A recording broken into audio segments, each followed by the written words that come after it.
Hari ini, kita akan mendengar sebuah kisah yang membuktikan bahwa keajaiban itu nyata, bahkan di tengah badai kehidupan. Assalamualaikum warahmatullahi wabarakatuh.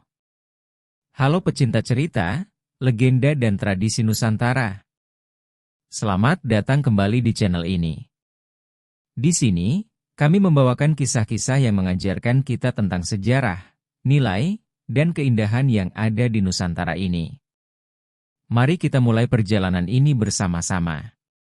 Kali ini kami akan membawakan cerita tentang legenda Batu Menangis di Banyumas. Legenda Batu Menangis di Banyumas. Awal kisah, Lestari dan ibunya. Dahulu kala, di sebuah desa kecil di Banyumas, hiduplah seorang wanita tua bersama anak perempuannya yang sangat cantik. Anak itu bernama Lestari. Ia adalah gadis yang wajahnya seperti rembulan, dengan rambut hitam panjang yang indah. Banyak pemuda dari desa dan kota sekitarnya terpikat oleh kecantikannya. Namun, di balik kecantikannya, Lestari memiliki sifat yang sangat buruk. Ia sombong, pemalas, dan tidak menghormati ibunya. Sang ibu adalah seorang petani miskin yang bekerja keras setiap hari di sawah, tetapi Lestari tidak pernah mau membantu. Lestari, nak, tolong bantu ibu memetik sayur di kebun, pinta ibunya suatu pagi. Namun Lestari menjawab dengan ketus, ya aku tidak mau, Bu. Pekerjaan itu membuat tanganku kotor. Aku bukan petani seperti ibu. Mendengar itu, hati sang ibu sedih, tapi ia hanya bisa menghela napas.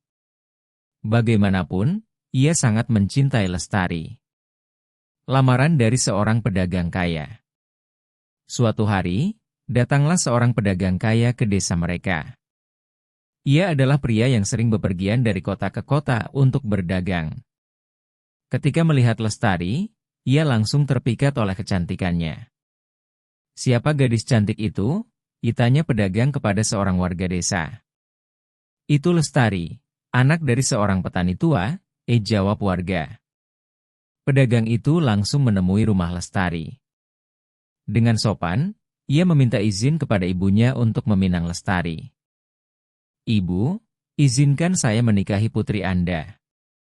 Saya akan membawanya ke kota dan memberinya kehidupan yang lebih baik. Sang ibu terkejut mendengar lamaran itu. Ia tahu, ini adalah kesempatan bagi Lestari untuk hidup lebih bahagia. Namun, ia juga tahu sifat anaknya yang sombong. Dengan hati-hati, ia menjawab, "Saya harus berbicara dengan anak saya dulu. Jika ia setuju, maka saya tidak keberatan."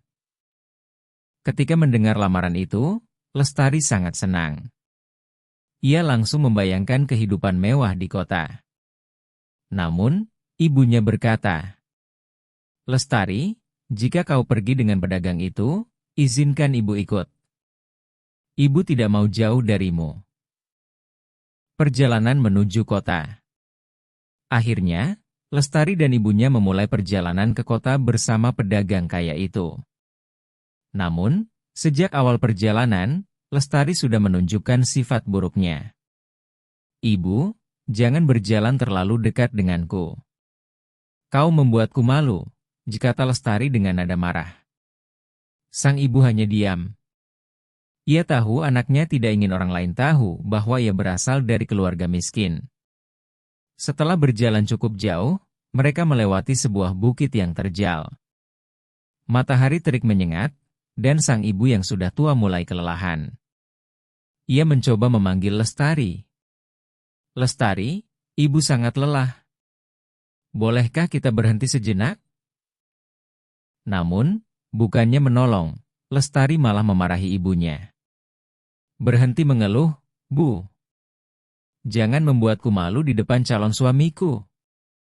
Jika kau tidak bisa berjalan, kau sebaiknya pulang saja." Doa sang ibu dan hukuman untuk Lestari. Ketika mereka sampai di puncak bukit, sang ibu benar-benar tidak sanggup lagi berjalan. Ia duduk di tanah dengan napas terengah-engah. "Ibu, cepatlah. Jangan membuatku terlihat buruk di depan orang lain," bentak Lestari lagi. Saat itu, Kesabaran sang ibu sudah habis. Dengan air mata yang mengalir di pipinya, ia memohon kepada Tuhan.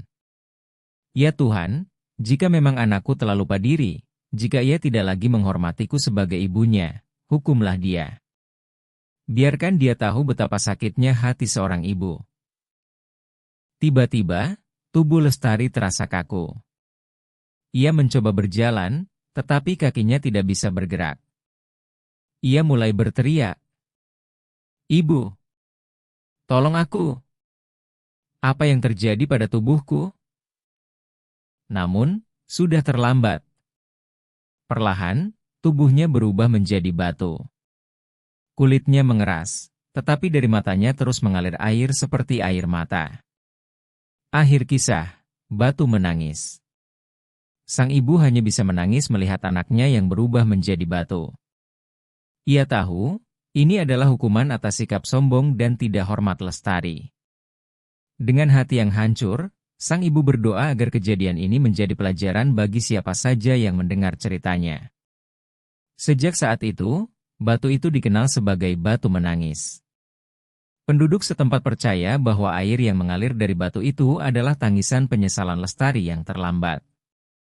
Dari kisah ini, kita belajar bahwa kita harus menghormati orang tua kita. Jangan pernah melupakan jasa mereka yang telah merawat dan mencintai kita.